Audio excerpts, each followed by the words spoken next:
Əmək bazarında tələbat dəyişir, yeni reallıqlar formalaşır. Milli Observatoriyanın 2 ili əhatə edən geniş təhlili göstərib ki, hazırda ən çox tələb olunan 5 peşə satış təmsilçisi, mühasib, kredit mütəxəssisi, işə qəbul üzrə mütəxəssis və satış planlanması sahələridir. Ən çox tələbat olan satış təmsilçisi kimi çalışan müsahibim Elmin Qarayev deyir ki, 7 ildir ki, bu peşədə çalışır. İllər öncə Azərbaycanda onun çalışdığı sahənin belə tələbatlı olacağını düşünmürmüş. Çalışdığı sahəni sevdiyini deyən Elmin gündəlik işi barədə bizi məlumatlandırdı. Biz çalışdığımız satış sahələrini, marketləri gündəlik olaraq rutlara bölürük və mağazaların ziyarətini əvvəldən planlaşdırırıq. Bu planlama əsasında marketlərimizə ziyarət edirik. Marketlərimizdə olan məhsullarımızın satış vəziyyəti ilə, son istifadə tarixi ilə, satış qiymətləri ilə maraqlanırıq. Məhsullarımızın rəflərdə necə belə deyim, sərgiləndiyini, teşhirlərdə necə sərgiləndiyinə diqqət yetiririk.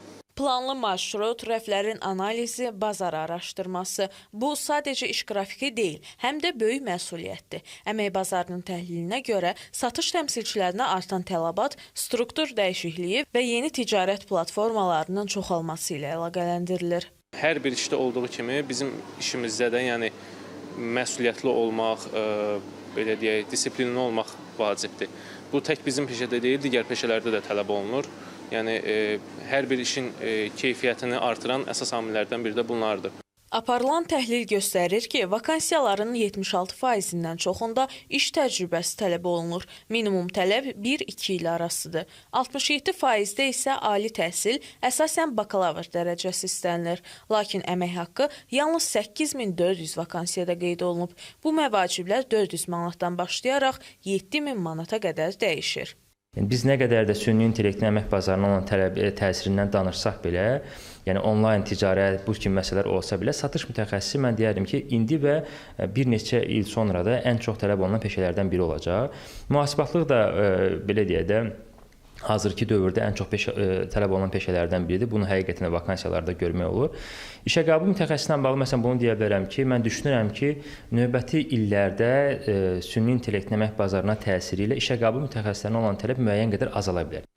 Müasir əmək bazarında uğurlu olmaq üçün yalnız ixtisas yox, bazar tələbatı da vacibdir. Bu mənada mütəxəssislər hesab edir ki, gənclər peşə seçimini təcrübəyə əsasən deyil, bazarın diktəsinə uyğun etməlidir. Biz gəlirə deyil də, əmək haqqına deyil də, bazarın tələbinə fokuslamayıq. Əgər bazarda həmin sahəyə olan tələb varsa, deməli əmək haqqı da yaxşı olacaq. Çünki tələb və təklif məsələsi əmək bazarında da işləyir. Tələb yoxdursa, əlbəttə ki, əmək haqqı da aşağı olacaq. Biz ixtisas seçimi zamanı ümumiyyətlə tələb olarkən və karyera planlaşdırması apararkən ilk öncə baxmamız lazımdır ki, nəinki bugünkü dövrün tələblərinə yox, biz məzun olduqdan sonra, ən yaxşı halda 4 ildən sonra məzun olacaqsa, dövr tez dəyişir.